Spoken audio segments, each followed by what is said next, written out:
correction à laquelle tous ont part, alors vous êtes des bâtards et non des fils. Puisque nous avons eu des pères selon la chair qui nous corrigeaient et que nous avons respectés, ne devons-nous pas, à plus forte raison, nous soumettre au Père des esprits pour avoir la vie? Nos pères, en effet, nous corrigeaient pour peu de temps, comme ils jugeaient bon.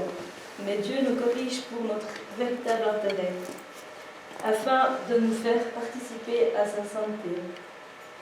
Toute correction, il est vrai, paraît être au premier abord un sujet de tristesse et non de joie. Mais plus tard, elle procure un paisible fruit de justice à ceux qu'elle a formés.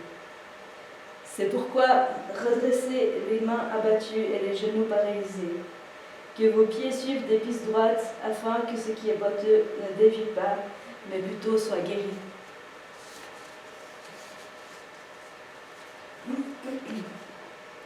Donc, sur ce passage, il y avait quelques points que je trouvais intéressants qu'on puisse voir ensemble. C'est que, alors aujourd'hui, on est aussi invité à rentrer dans cette course de foi.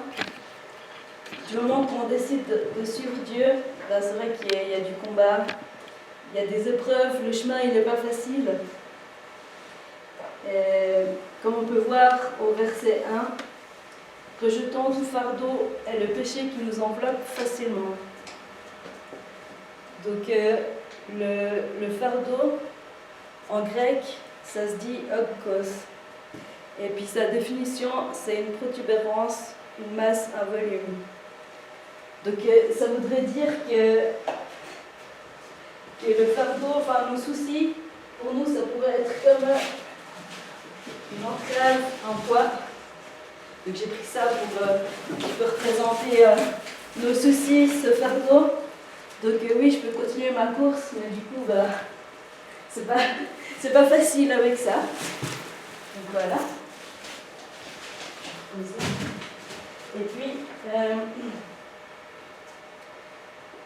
Et puis on peut voir aussi le péché qui nous enveloppe si facilement. On pourrait considérer le péché comme un vêtement. Donc là, hop. Voilà, le péché, je peux toujours courir, mais du coup, si j'ai le péché plus le fardeau, donc voilà, c'est lourd. Voilà, c'est lourd, on peut quand même continuer, mais c'est pas facile. Et là, je vais dire ça.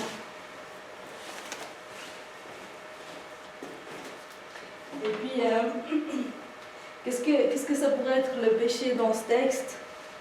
Eh bien, ce serait de détourner notre regard de Dieu et puis de regarder les choses avec le regard du monde. Ah non, c'est pour la suite. Donc, pardon. Donc, ce serait vraiment de regarder les choses avec le regard du monde et puis du coup, on regarde plus droit devant nous et puis on partirait dans une mauvaise direction et puis du coup mener le mauvais combat qui n'est pas celui de la foi, sauf si on garde nos yeux fixés sur Jésus.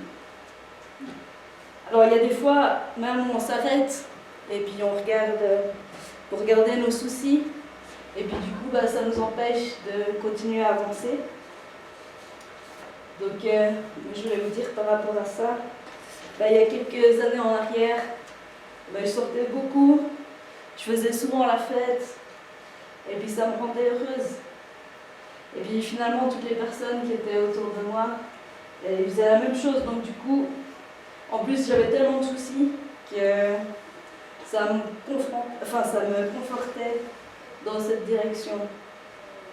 Du moment que je faisais la fête, tout allait bien, mais quand j'étais seule avec moi-même, j'étais triste. Je regardais ma vie et puis je me disais qu'avec tout ce qui m'arrivait, je ne pouvais rien faire d'autre. Finalement, c'est devenu un cercle vicieux, plus de joie, plus de paix. J'ai essayé dans ma vie de faire beaucoup de choses avec la force, mais au bout d'un moment, avec la force, on se fatigue. Pourtant, je connaissais Dieu, Et puis j'oubliais de prendre du temps avec lui. Et puis un jour, Dieu, il m'a repris. Il m'a dit que je n'avais plus mis à la première place. Et puis il m'a repris au pire moment de ma vie, où j'avais l'impression que le sol, il se dérobait sous mes pieds. J'ai hurlé, j'ai beaucoup pleuré. Et puis là, à ce moment-là, j'ai eu le choix de continuer ma vie comme elle était, ou de faire confiance à Dieu. Et puis ce jour-là, j'ai choisi de faire confiance à Dieu. J'ai vécu des miracles, j'ai retrouvé la paix, mais pas la mienne, celle qui vient de Dieu. Et surtout, j'ai retrouvé la joie et ma relation avec Dieu. Bien sûr, ça ne s'est pas fait d'un coup. Avant de continuer à avancer, Dieu il voulait me guérir. Donc on voit dans le passage 12, verset 13, que vos pieds suivent des pistes droites afin que ce qui est boiteux ne dévie pas, mais plutôt soit guéri. J'avais tellement de soucis et puis j'avais tellement de choses à guérir que je me suis dit, mais je ne sais pas si je vais y arriver. Et puis, un peu après l'autre, je me suis rapprochée de l'église, j'ai fait des entretiens libérés et surtout j'ai mis ma confiance en Dieu. Petit pas par petit pas. Dieu il ne nous demande pas de monter le mont Everest d'un coup, mais il nous donne la force dont on a besoin pour y arriver. Aujourd'hui, je suis plus en paix qu'autrefois et quand je regarde en arrière, je vois tout le chemin que j'ai parcouru. Ça n'a pas été sans pleurs, ni sans souffrance, mais je suis plus seule. Et du manque de confiance en moi, je suis là aujourd'hui, devant vous, quelque chose que j'aurais jamais imaginé avant. En me reprenant en Dieu, il m'a rappelé le but de cette course et surtout mon identité, que j'étais sa fille et que c'est pour ça qu'il me reprenait, c'est parce qu'il m'aime. Alors, du coup, comment est-ce qu'on pourrait comprendre la correction de Dieu? Ça nous donnerait un nouveau regard sur les épreuves, parce que Dieu il peut les utiliser pour nous rendre meilleurs, pour nous aider à aller plus loin. Et puis, si les épreuves elles sont dures, qu'on ne se décourage pas, parce qu'il nous donne la grâce nécessaire, ainsi que la force. Peut-être dans notre enfance, on a été corrigé de manière injuste dans la force, on n'a peut-être pas du tout été corrigé ou dans l'indifférence, mais la correction de Dieu, c'est plutôt comme un éducateur à nos côtés, avec amour, afin de nous montrer ce qu'il y a à corriger, afin qu'on puisse se fortifier, qu'on puisse guérir et puis continuer cette course. Et surtout, le fait qu'il nous reprenne, ça nous démontre qu'on est ses enfants et qu'il nous aime. Car si nous reprenons nos enfants, c'est parce que nous les aimons. Si on voit son enfant qui s'approche d'une plaque brûlante,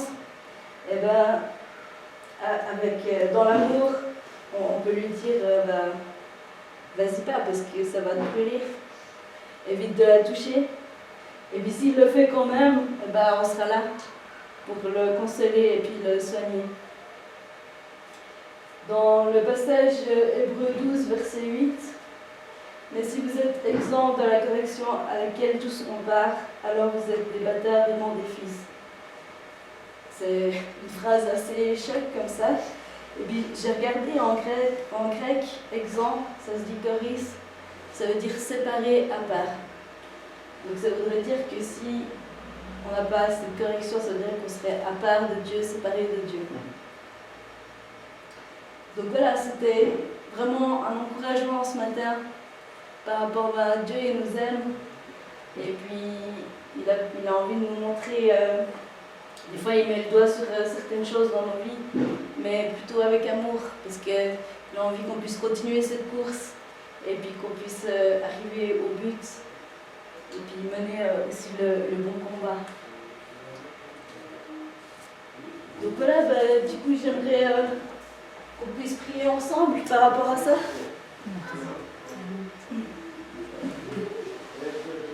Donc Seigneur, j'ai vraiment envie de prier pour cette image, pour cette correction, Seigneur, que tu as envie qu'on puisse y arriver, Seigneur. Tu as envie de nous montrer les choses. Et puis petit pas par petit pas, Seigneur, j'ai envie vraiment que cette image de correction elle puisse être remise en place. Et puis que ce n'est pas pour nous punir, mais c'est pour nous aider à grandir. Peut-être aujourd'hui, tu as un fardeau que tu portes. Peut-être qu'il y a des choses qui t'empêchent d'avancer. Je te prie vraiment que chacun puisse être libéré de ça. Dans le nom de Jésus, Amen.